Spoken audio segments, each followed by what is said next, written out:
Here's a way we can use Logic, the newer version, to learn a guitar part, start to finish. So we open the dude, it says, hey, blah, blah, blah, get started, and we want an audio track. And now we need our file. Okay, there it is, cool. So now we just bring this up here. And because this is a copyright thing, I can't really play much of it. All right, so we Command T, there we go. So we'll get rid of that.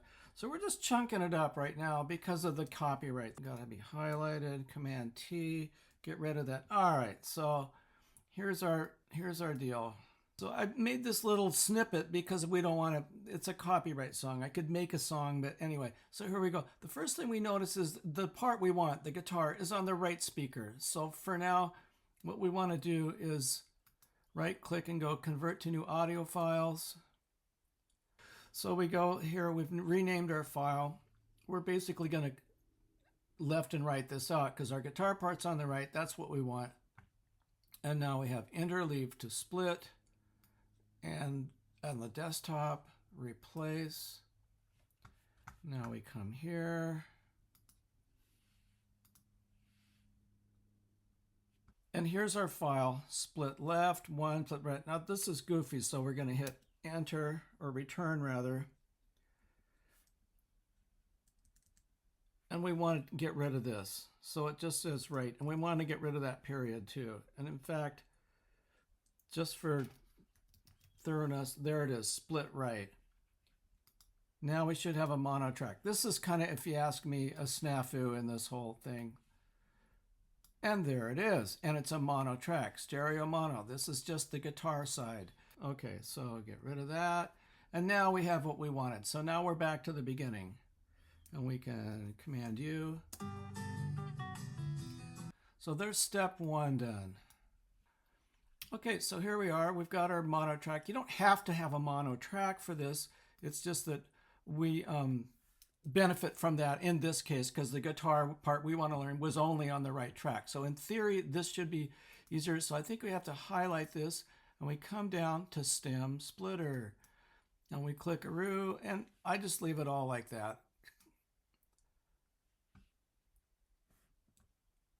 And there it is. And this is what we want. And then we should be able to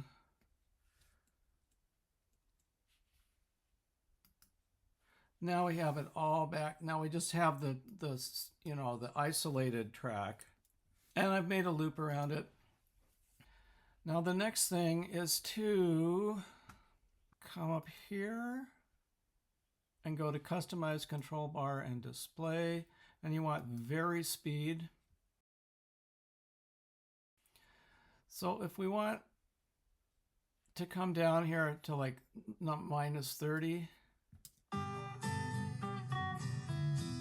So there's that part sorted. Now, the other thing, and you can't hear my guitar, but this is a circumstance where the producer or somebody later on, or maybe in the transfer process, they speeded up the tape to make the song sound a little faster. And so if you play your guitar, you could retune your whole guitar, but eventually you're just going to have to tune this. And I happen to know that we need to come down about 10 cents. And I don't think you can hear this guitar, but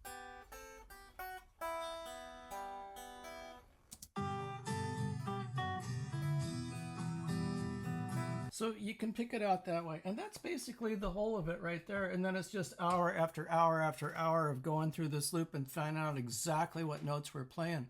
So there you go. That's about it. The fourfold path here is you split the tracks out if you need to. You make the stems. You get rid of all the rest of it. You make your loop somewhere, that's some part of the song you need to learn, if it's the guitar solo or whatever. And this would work, of course, with a bass or a piano or whatever. So once you've got that, then you kind of tune it up, you know, to your instrument that you've got in your hand, and you should be able to work the speed however you want, and eventually you'll bring this back up and you'll be in tempo. So I guess that's about it, guys. Good luck with it. It's a pretty good tool, that, you know, assuming you've already got the Logic program, and but there's some monkey business with this trying to split the tracks out, but you don't have to do that. Well, that's about it for today, guys. Keep up the good work.